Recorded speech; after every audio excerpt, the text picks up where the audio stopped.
అల్లాహ్‌ను అంతిమ దినాన్ని మేము విశ్వసించాము అని అనేవారు కూడా కొందరు ఉన్నారు. కానీ వాస్తవంగా వారు విశ్వాసులు కారు. అల్లాహ్‌ను విశ్వాసులను వారు మోసం చేస్తున్నారు. కానీ యథార్థంగా వారు తమను తాము తప్ప మరెవరినీ మోసం చేయటం లేదు. అయితే ఈ విషయాన్ని వారు గ్రహించడం లేదు. వారి హృదయాలకు ఒక రోగం పట్టుకుంది. అల్లాహ్ ఆ రోగాన్ని మరింత అధికం చేశాడు. వారు చెప్పే ఈ అబద్ధానికి గాను వారికి వ్యధాభరితమైన శిక్ష పడుతుంది. అవనిలో కల్లోలాన్ని రేకెత్తించకండి అని వారితో అన్నప్పుడల్లా వారు మేము సంస్కర్తలము మాత్రమే అని అంటారు. జాగ్రత్త!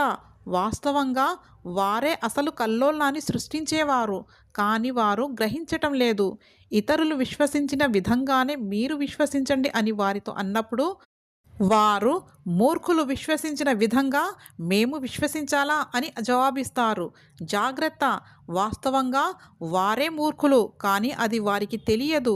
విశ్వాసులను కలిసినప్పుడు వారు మేము విశ్వసించాము అని అంటారు. కానీ తమ శైతానులను ఏకాంతంగా కలిసినప్పుడు వారు అసలు మేము మీతోనే ఉన్నాము, వారిని కేవలం ఎగతాళి చేస్తున్నాము అని అంటారు.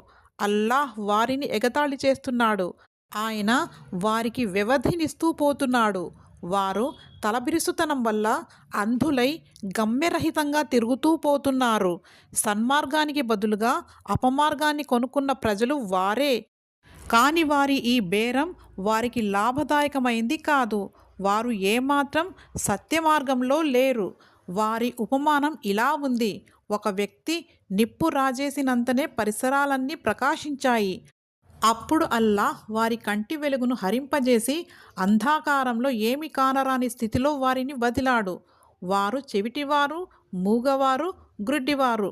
ఇక వారు రుజుమార్గానికి మరలిరారు. లేదా మరొక ఉపమానం. ఆకాశం నుండి భారీగా వర్షం కురుస్తోంది. దానికి తోడు చిమ్మ చీకట్లు, ఉరుములు, మెరుపులు. ఉరుముల భీకర ధ్వని విని మృత్యుభయం చేత వారు తమ వ్రేళ్లను చెవులలో దూర్చుకుంటారు. అల్లాహ్ ఈ సత్య తిరస్కారులను అన్ని వైపుల నుండి పరివేష్టించి ఉన్నాడు. వారి పరిస్థితి మెరుపులు వారి దృష్టిని ఎగరవేసుకుపోతాయా అనే విధంగా ఉంది. వెలుగును చూసినప్పుడల్లా వారు కొంత దూరం నడుస్తారు. చీకటి కమ్ముకోగానే ఆగిపోతారు. అల్లాహ్ కోరితే వారి వినికిడిని, వారి చూపును సంపూర్ణంగా నశింపజేసేవాడే. నిశ్చయంగా ఆయన ప్రతీది చేయగల సమర్థుడు.